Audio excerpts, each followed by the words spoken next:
Our journey started 25 years ago. It was a small unit, two-bedded unit, and we started with the motto of quality in service. And we started accreditation in the year 2010, and we got it in the year 2012. And it has been a terrific learning experience all these years long. And ours is the first multi-specialty hospital with less than 50 beds to get accreditation at a main standard category in the state of Tamil Nadu. And NABH accreditation has helped us in gaining confidence in the quality of care we deliver.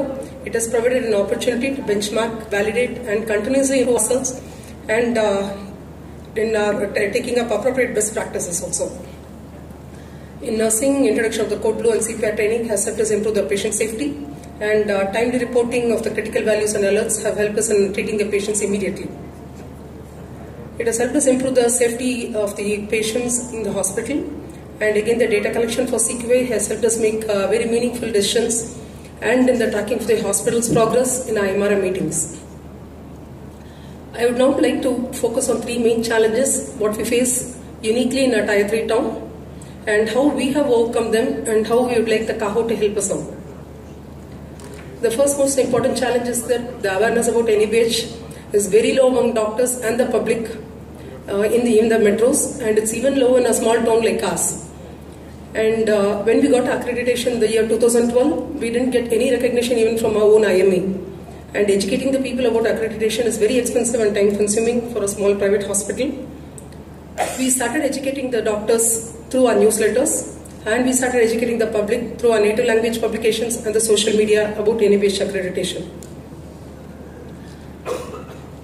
But to help all of us, this awareness has to be increased, and this is where CAHO and NABH can help generate the demand for quality in healthcare by putting into the editorial content in the media, print and TV advertising, and publishing an app.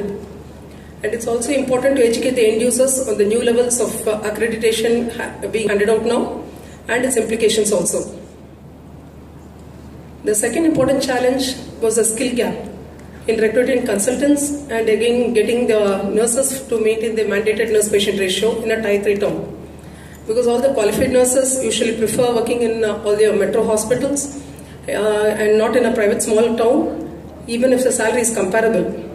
And again, a unique challenge what we face is most of the new private medical colleges are being started only in Tier 3 towns because of the availability of land. And Tamil Nadu is one of the highest states with the number of private medical colleges here, and within 40 kilometers radius of a hospital there are more than 10 medical colleges and a government hospital, each vying for the same limited number of pool of consultants, the qualified nurses, and again for the patients also. So what we started doing is we took the help of technology because there was no intensivist available in our place. So we have started a telemedicine unit, and we have successfully run it for the past 2 years with successful patient outcomes, and along with the advantage of having the accessible and affordable care at the patient's doorstep. Again, we have taken up technology for diabetic retinopathy screening for all our diabetic patients also with the telemedicine unit. For the skill gap in the nurses, we have a paramedical course which is recognized by the state government and the central government, and we have been running it for past 15 years. We started scaling up the curriculum to include all the NABH standards, and these graduated students are employed to assist the nurses in maintaining the NABH records. But again, to close the skill gap and to maintain the NABH mandated nurse-patient ratio, we would suggest that CAHO correct bridge courses and award certifications to these paramedical students with work experience, so that we don't have a skill gap without compromising on the quality, as these courses are being recognized by the state government also.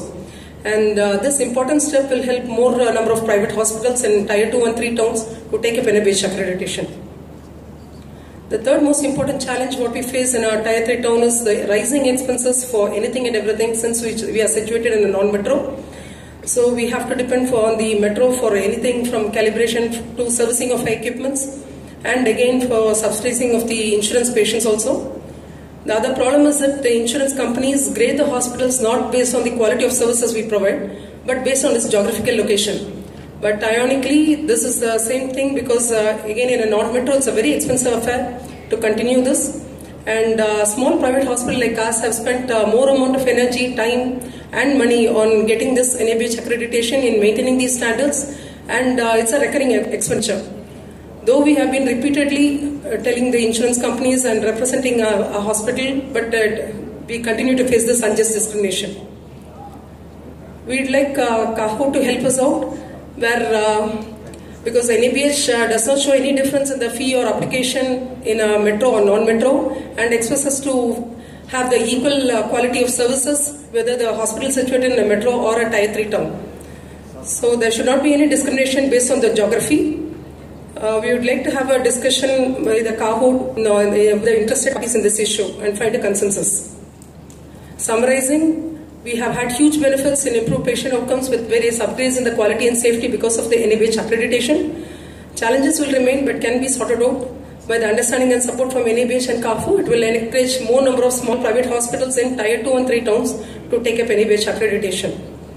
I once again thank you all for the opportunity given, and I welcome suggestions and ideas. Thank you. Thank you, madam. I think that was a very encouraging story of a small hospital in a two-tier city going into a great